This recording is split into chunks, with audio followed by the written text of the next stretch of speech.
मुंबईवरचा जो मराठी भाषा आहे तो पुसून टाकतो, हे काय लपून राहिलं नाही. मुंबईचं महत्व कमी करायचं आहे, मुंबई कमजोर करायची, मुंबईतल्या मराठी माणसाचं विभागणी करायची, या सगळ्या गोष्टी करून झालेल्या आहेत. मराठी माणसात खूप काढून घातली, विभागणी करून मुंबईमध्ये मराठी माणसाला जागा नाकारण्याचे प्रकार जे करतायत ते भाजपचेच लोक आहेत.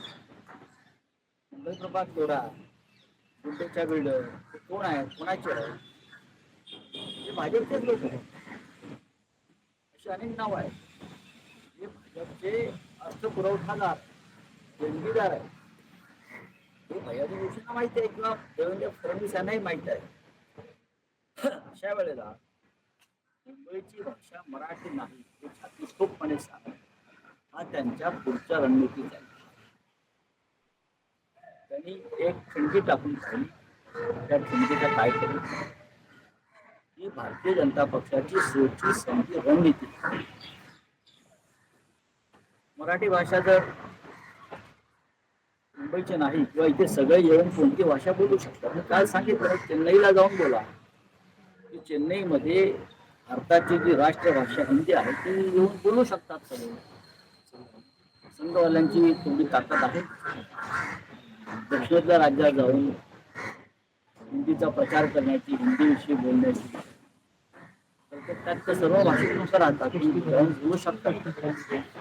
पण इकडले जे कमजोर राज्य करते आहेत मराठी दुबळे डरपोक, त्याचं पाणी या लोकांनी घेतलेलं आणि म्हणून ही अशी विधानं होतात. भैयाजी जोशी यांनी माफी मागायला आणि विधानसभेत काल त्या प्रकारचा ठराव मंजूर करून घेतला. देवेंद्र फडणवीस यांनी थातुरमातुर उत्तर दिलं की मुंबईची भाषा मराठी. भैयाजी जोशी याचा निषेध केलात का तुम्ही? अपवादीचा निषेध करता, त्याला निलंबित करता का? ते मुसलमान फार सोपं पडतं.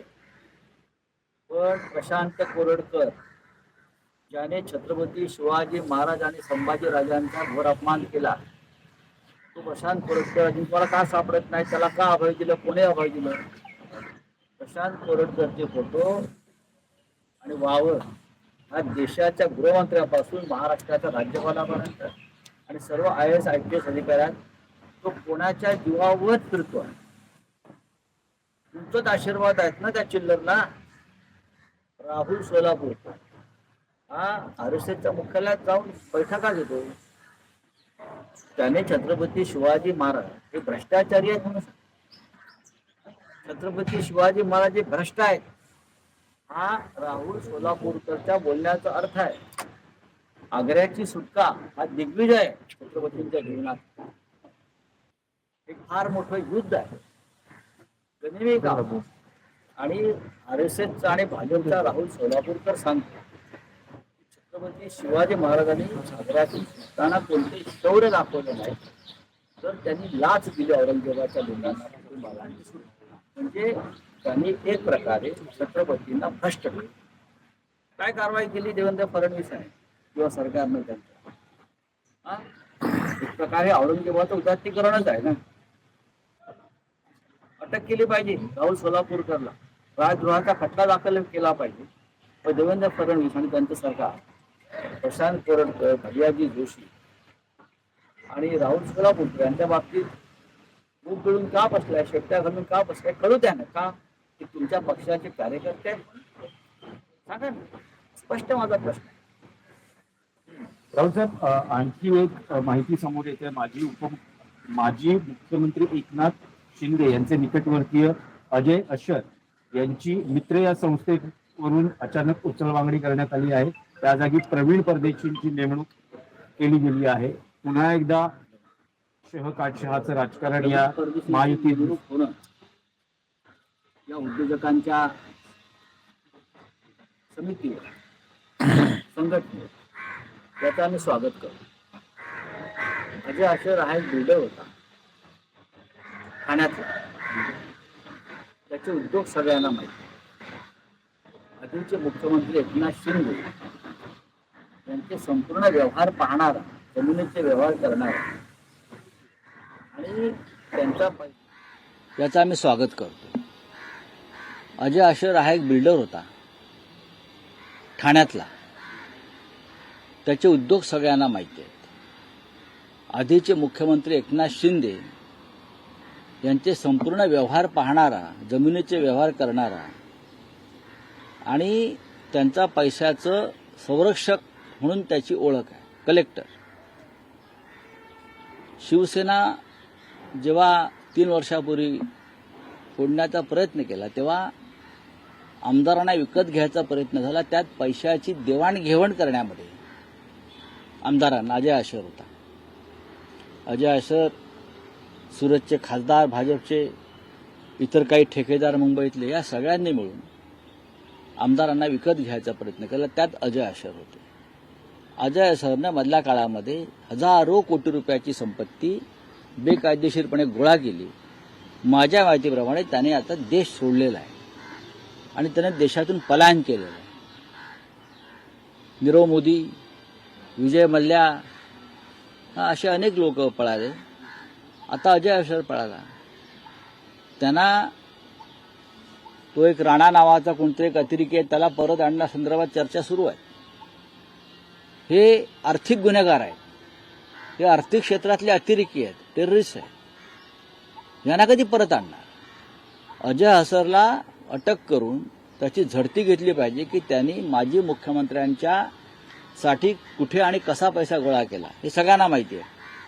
किमान 10,000 कोटी घेऊन हे महाशय परदेशामध्ये स्थायिक व्हायला गेलेले आहेत आणि त्याच्याकडे या सध्याच्या सरकारमधल्या अनेकांचे पैसे गुंतवलेले आहेत. जर देवेंद्रजींनी ही भूमिका घेतली असेल की अशा व्यक्तीला मैत्री या संघटनेतून दूर करावं आणि एखाद्या चांगल्या अधिकाऱ्याला आणावं तर त्याचं स्वागत केलं पाहिजे.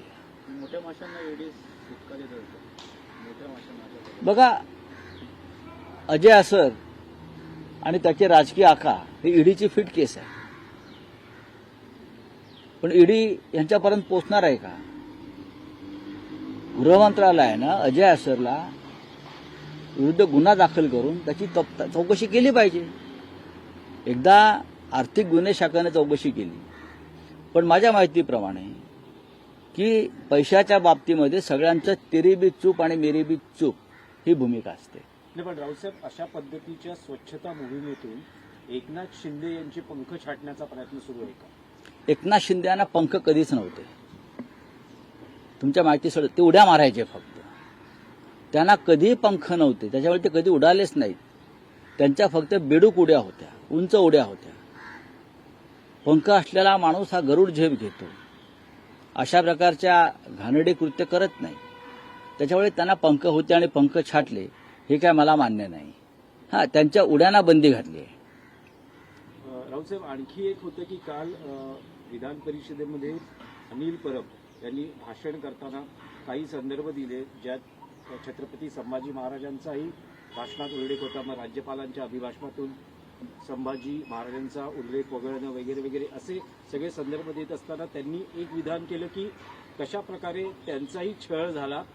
ईडी, सीबीआय अशा माध्यमातून नोटिसेस बजावून त्यांना पक्षांतर हे झालंच ना, हे झालंच. मजबूर केलं गेलं. हे झालं ते समोर एक तुमचा मूर्तिमंत उदाहरण आहे ना.